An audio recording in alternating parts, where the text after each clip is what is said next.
Welcome, curious minds, to the deep dive. Today, we're really plunging headfirst into something quite unsettling. It's a pattern we've seen emerging, or maybe it's been there all along, in how violent crime is talked about globally. That's right. Our mission today is to take a hard look at this paradox. Why really similar, horrific acts of violence get such drastically different labels. And those labels have consequences, don't they? Often depends entirely on who commits the act. Exactly. It's a critical point. So this is a deep dive that, well, it's going to challenge how maybe you think about justice, perception, and just how powerful language can be. Absolutely. And what I've seen through really meticulous observation over time, it points to something much more complex than just random bias or simple mistakes. It looks like a deliberate, almost systematic strategy is being used. That strategy. Yes, shaping how the whole world understands and categorizes these terrible acts of violence. It's not just, a skewed viewpoint here or there. It feels more like a deep manipulation of language, a public perception itself. And it's become really ingrained in how these things are discussed. Okay, so that leads us to the big question for you, Yep. listening right now as we try to navigate this. Is there some kind of hidden agenda behind how we label terror and violence, Right. especially when it comes down to who the perpetrator is? Hmm. What actually happens when a crime, no matter how brutal it is, how much impact it has, suddenly changes definition just based on the identity of the person behind it? Let's start to unpack that. Okay. Let's get into it then. As we've looked through, incident after incident and how they were framed in public, it really does seem like there's this recurring story, almost like a playbook, that just keeps coming up when individuals from certain backgrounds commit these horrific acts. We're talking particularly, it seems, about perpetrators of white descent. In your analysis, what's the common thread? How are these events framed, and how does it usually play out? Well, it's a pattern that's become so consistent. It's almost like an unspoken rule, but one that's followed pretty rigidly. When a person identified as white commits a massacre or some other really violent act, the main story, the prevailing narrative, very quickly labels them mentally unstable. Right, the lone wolf idea. Exactly. The Yeah. lone wolf or someone having a massive psychological crisis. It's almost like there's this agreed upon script, Yeah. and it prioritizes that psychological explanation over everything else. It doesn't matter how severe the act was or the intent, or even if the perpetrator themselves said why they did it. And you mentioned something interesting before about how this narrative sometimes starts before the crime. Yes, that's what's particularly striking. It's this phenomenon I call a pre-crime setup. In quite a few cases I've examined, these individuals might actually visit a mental health professional, sometimes just days or weeks, maybe months before the act. Yeah.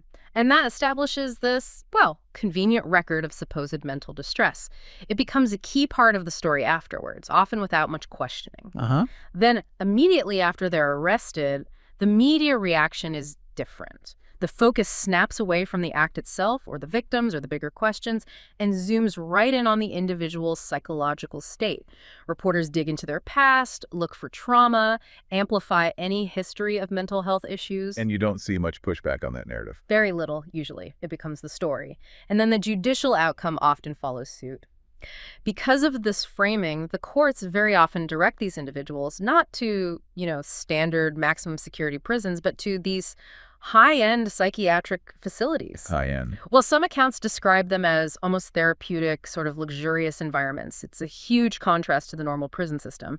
And the case pretty much closes there. It gets buried under a diagnosis, fades from public view without the same kind of societal condemnation or long-term scrutiny you'd expect for such terrible crimes. It's like a quiet resolution. In a way, yes. It lets society kind of exhale without having to confront the deeper, maybe more systemic issues.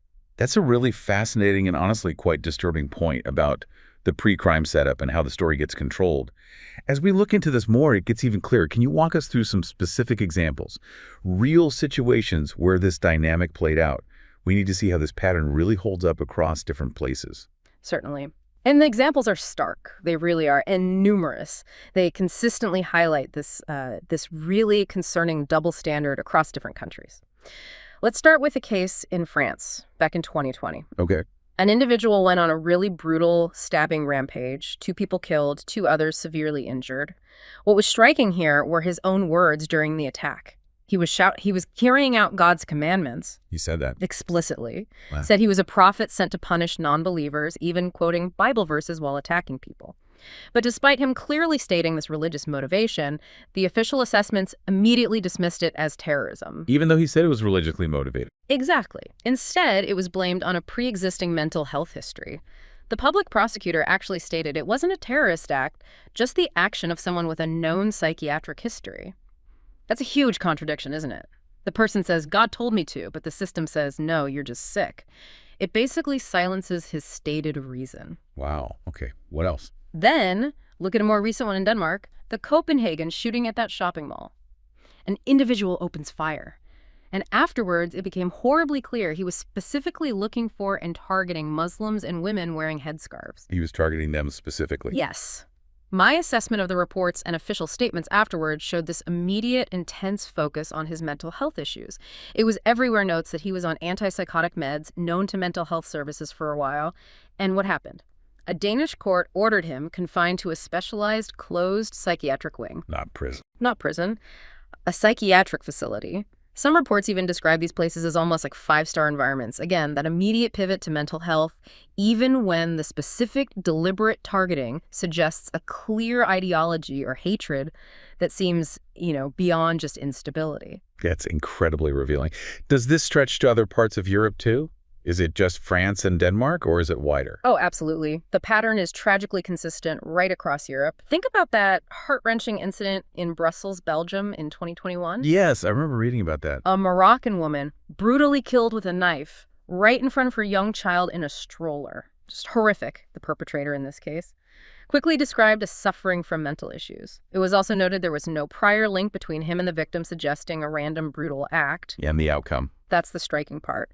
The ultimate fate of this perpetrator seems to have just vanished from public discussion. No big outcry, no calls for deeper societal reflection, just a quiet disappearance from the public eye. It leaves this gap where accountability should be.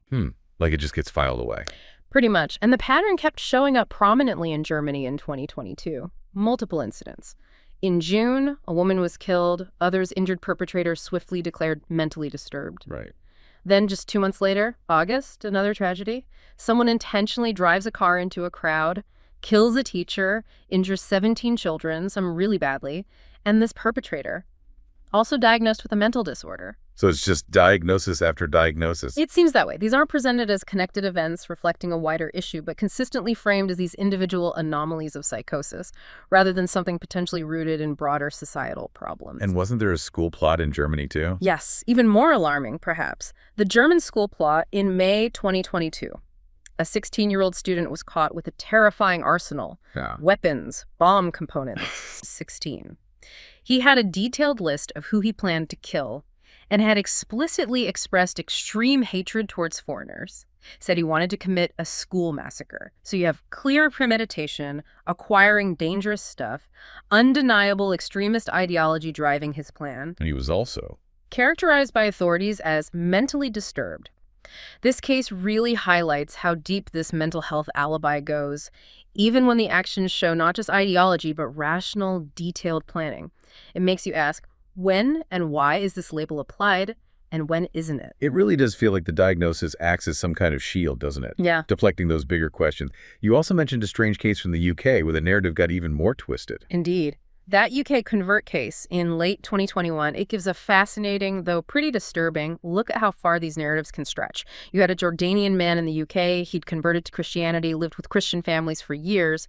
He then attempts a car bombing and dies in the explosion he caused. Initially, and very quickly, the media narrative emphasized his Christian conversion and declared him mentally ill, fit the pattern we've been discussing perfectly. Right. But what happened next was really quite something.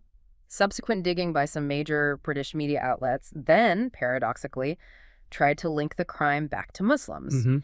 They suggested his conversion was just a fake, a tactic to commit terrorism under false pretenses. Wait, even though he'd converted years ago? Exactly. It revealed this, frankly, desperate effort to keep associating violence with one specific group, even when the obvious facts like his long-term Christian conversion completely contradicted it. It shows the almost frantic lengths some outlets will go to maintain a specific story about who commits violence, regardless of the actual truth. That's a truly powerful contrast, isn't it? We've seen this consistent pattern where mental illness becomes the go-to explanation for one group. So the critical question now is, how dramatically does that story change when the person committing a similar horrific act is identified as Muslim? Is it a totally different approach, an immediate shift in how the act and the person are labeled? This is exactly where the profound double standard just slams into view. It becomes incredibly clear and, frankly, deeply troubling. When a Muslim individual commits such an act, even if there's clear documented evidence of mental health struggles, Even severe struggles. even severe lifelong struggles documented by the state itself, the label applied is swift, unhesitating terrorist. And the act itself is branded extremist Islamic terrorism, period. So no pause for psychological assessment in the media. No pause, no deep dives into their psyche amplified across headlines. The crime is instantly framed as a direct result, a direct representation of Islam itself, and this immediate definitive labeling, it sets off an avalanche. Straight away, you get demands for apologies, for disavowals from Muslim leaders, entire communities, even whole nations. Right, the collective blame idea. Precisely. It forces ordinary Muslims who have absolutely zero connection to the perpetrator or the act to publicly distance themselves from something they didn't do, carrying this heavy burden of collective guilt. Now think about it. When was the last time Christian leaders were demanded en masse to apologize when a Christian committed violence invoking faith? It just doesn't happen with the same intensity or expectation. The difference is stark, undeniable. That difference is crucial to underline. Can you give us a really concrete example, one that shows this immediate, almost reflexive jump to the terrorism label for a Muslim perpetrator, especially maybe where mental health was a known factor? Absolutely. The Oslo shooting in June 2022 is a chilling, deeply illustrative case of exactly this. Instant classification, even with significant evidence pointing elsewhere. The incident involved someone of Iranian origin, lived in Norway for many years, carried out a shooting. Okay. What's critical is how fast it happened. Within hours, official Norwegian assessments declared the act extremist Islamic terrorism. Just like that. Instant, definitive. No room left for other interpretations in the public conversation. Within hours, despite any other history. Despite a very significant history. And this is crucial. My information confirms this was readily available to the authorities. This individual had a long criminal record, run-ins with the law. More importantly, a well-documented severe history of mental illness, including diagnosed schizophrenia. Schizophrenia. Yes, and this wasn't new. He'd been involved in a stabbing incident back in 2016 in a nightclub. And in that case, he was acquitted or released on appeal specifically because his mental health issues made him not criminally responsible. The system acknowledged it then. So the state itself had previously said he wasn't responsible due to mental illness. Correct. Plus, he had a history of serious drug possession, convicted for having 100 grams of cocaine. This person was widely known to police, known to mental health services. It was officially recognized he suffered from paranoid schizophrenia and wasn't deemed responsible for prior actions because of it. Okay, so just to be clear, long documented history of severe mental illness leading to acquittals in past violent incidents. Yet this act, the shooting, was instantly labeled Islamic terrorism. The paradox is just glaring. It's beyond glaring. It completely defies logic unless you start to see the underlying agenda that seems to dictate these labels. It's as if his previous diagnosis, the one that cleared him of responsibility before, was just selectively wiped clean or ignored for this specific incident. Conveniently forgotten. You could say that. Suddenly, he was deemed fully responsible and terroristic in this context, even though the government's own prior findings established he wasn't responsible in similar situations before. This selective application of responsibility, overriding a clear mental health history, it only really makes sense if you see it through the lens of powerful narrative control. One that seems to demand that if a Muslim is involved, the default must be terrorism, no matter what other factors are present. It's a profound shift that just bypasses clinical and legal precedent. That is a truly compelling and, deeply troubling pattern. Yeah. So where does this leave us? Why this huge inconsistency in how these horrific acts are sorted into boxes? It really sounds like there's something much deeper going on than just, quickly labeling a crime. What's the underlying strategy you think you've identified? Exactly. This pattern isn't some accident. It's not just a series of isolated mistakes. My comprehensive analysis, looking across all these cases, points towards it being a strategic maneuver. It seems meticulously designed to avoid what could be a really catastrophic reckoning for certain societies.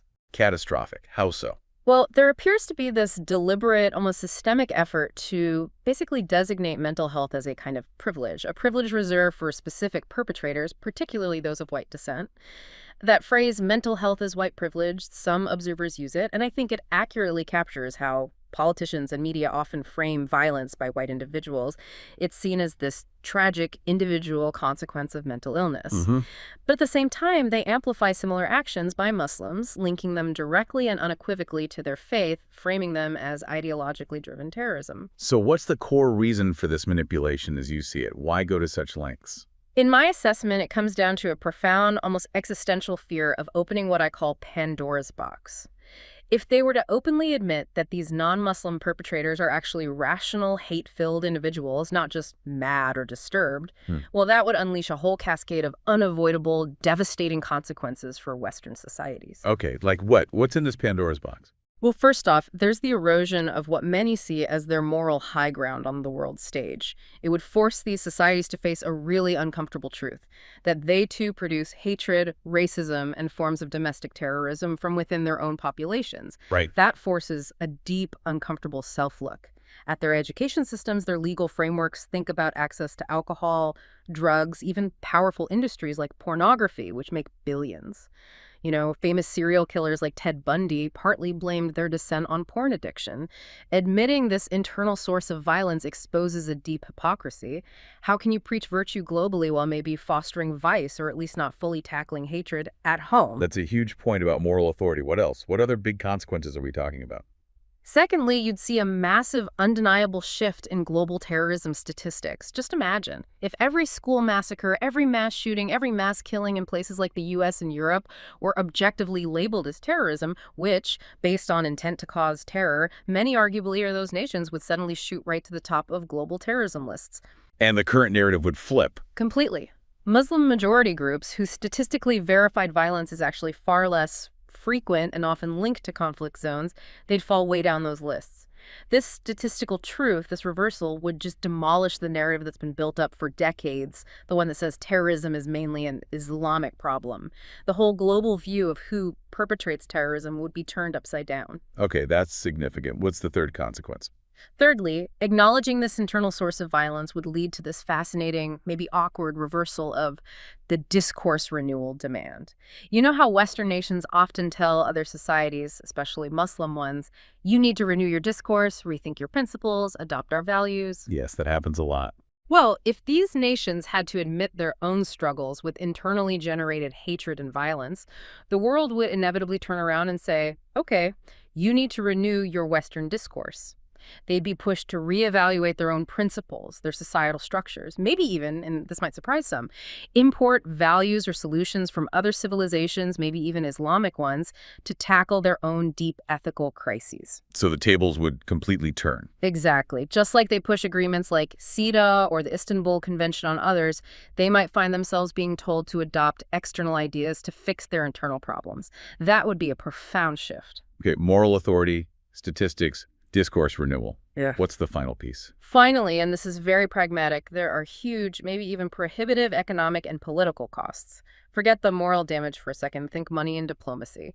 Labeling a perpetrator a terrorist instead of just mentally ill potentially opens the floodgates for massive compensation lawsuits from victims' families. Ah, the financial liability. Huge liability. We're talking hundreds of millions, maybe billions, especially if victims are foreign nationals. That designation immediately triggers diplomatic crises, ambassadors getting called in, global media shaming. Think about cases like the Italian student Giulio Regeni in Egypt.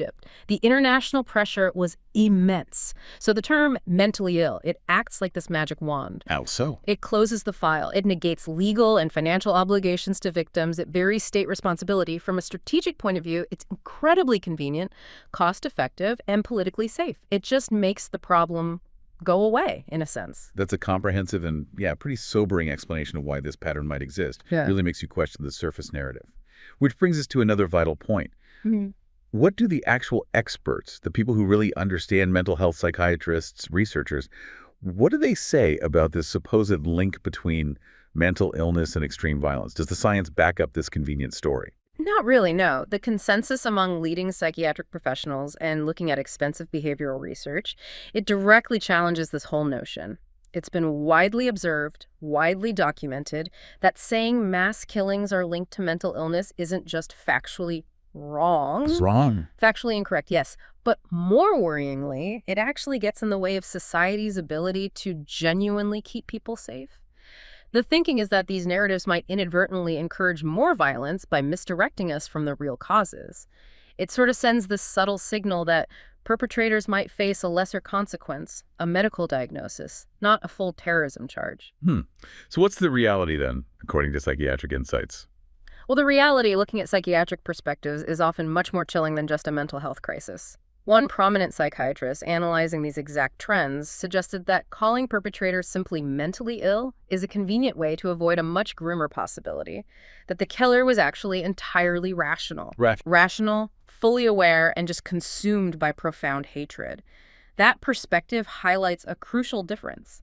It implies deliberate choice, ideological motive, not just an uncontrollable urge from being sick. And what about the statistics? Do mentally ill people commit more violence? Actually, the opposite is true. People deeply involved in mental health care consistently point this out. Statistically, individuals with mental health issues are less likely to commit violent crimes than the general population. They're far more likely to be victims of violence. Really? That flips the script completely. It does. And think about it practically. It's really hard to imagine someone who is severely disturbed, truly incapacitated by profound mental illness, being able to meticulously plan these attacks. You know, acquire weapons, execute complex tactical moves. It's like the school attacks you mentioned. Exactly. Entering a school through a back way, timing an attack perfectly, barricading a room, like we saw in that recent awful school tragedy with the children. Those actions require a high degree of thinking, planning, cognitive function. That's typically not what you see in someone having a severe, debilitating mental health crisis. So the professional consensus is pretty clear then. It's very clear across the field. I was looking at insights from a licensed clinical psychologist reflecting on decades of practice, who emphasized that all the psychological inquiry, all the empirical data shows no clear, consistent, direct link between mental illness and this kind of large-scale violent behavior. Plus, major academic institutions, the ones with real expertise in mental health, they've publicly warned about the danger of constantly linking mass shootings and killings to mental health issues. Why is it dangerous? Because it's an oversimplification. It's this convenient narrative that stops us having a deeper, more honest look at the real roots. Maybe it's hatred, racism, extremist ideas, maybe other profound societal problems that need a much more complex, uncomfortable discussion than just slapping on a medical diagnosis. That difference between the easy narrative and the scientific view is incredibly stark. Okay.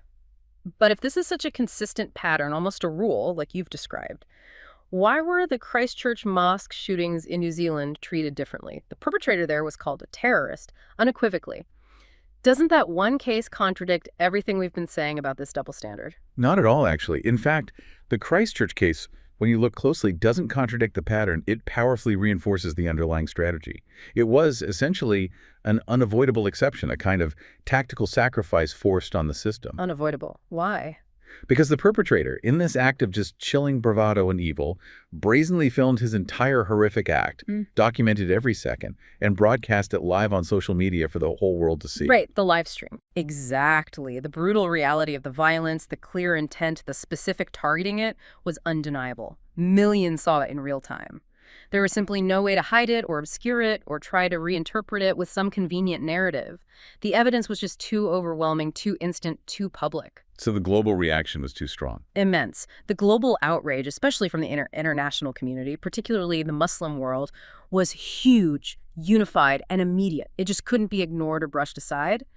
If they had tried to label that individual mentally ill, given the undeniable live-streamed evidence and the global condemnation, it would have caused an absolute explosion. Explosion of anger. A global firestorm. The political fallout, the diplomatic chaos, it would have been uncontrollable. So that one singular acknowledgement of terrorism in that very specific, globally visible case, it was offered up almost like a fig leaf. A fig leaf. Yeah, a token gesture, a concession to try and placate that global anger, and now it gets conveniently cited as a counter-argument whenever someone points out the bias. See, we called him a terrorist. It allows the wider, pervasive, discriminatory statutory rule to continue pretty much unchallenged in all the other less globally visible cases. It serves to deflect criticism and justify the broader pattern by offering this one rare example of fair labeling rather than actually disproving the systemic bias. So after all this, what's the big takeaway from this really unsettling deep dive for you, our listener? We've looked at how incredibly similar acts of extreme violence get treated so differently. It basically reveals what looks like two completely separate justice systems operating, depending almost entirely on the perpetrator's perceived identity, their race or religion, it seems. The core lesson, really, from this whole examination is this. Those in power, those with influence, often find it much more preferable to brand a white perpetrator of mass violence as mentally unsound or disturbed. Why? Because that convenient diagnosis lets society off the hook, avoids those deeper, uncomfortable questions about its own failings, and crucially, it avoids massive legal, financial, and reputational blowback. But for a Muslim perpetrator? But if a Muslim individual commits a similar horrific act, even with clear evidence of mental illness staring everyone in the face, they are instantly, unyieldingly labeled a terrorist. No hesitation. And that act immediately becomes an indictment not just of them, but of their entire faith, their entire community. So this pattern, it's not really about genuine mental health assessment. It's about controlling the narrative, preserving an image on the world stage, and strategically dodging profound societal accountability. It's stark when you put it like that. Think back to that French case. A Christian says he kills in God's name, dismissed as sick. A Muslim says the same global headline, dominates the news, demands apologies from entire nations. And the way these events are remembered or forgotten, that's striking too. Incredibly striking. You see governments, media commemorating tragedies blamed on Muslim individuals every year, etching them into public memory, reinforcing certain stories, making sure they stay part of the collective consciousness. But similarly, horrific crimes by white perpetrators, they often just fade away quietly, rarely commemorated officially, rarely kept alive in the public mind in the same way. This deliberate difference in remembering and forgetting, it serves a clear purpose in shaping how we see things, how history is written. Yeah. It's just far easier, isn't it? And much less costly politically and financially to just say an individual is insane, close the file quietly, than it is to face the really uncomfortable, potentially destabilizing truth. That maybe your own social system, your ethical framework might actually be producing or at least enabling deep-seated hatred and violence from within. It's a massive systemic deflection. So here's a final, maybe provocative thought for you to chew on after this deep dive. What does this systemic difference in labeling really tell us about the true nature of power, about justice itself, and about the stories we let ourselves believe about who is capable of what kind of violence?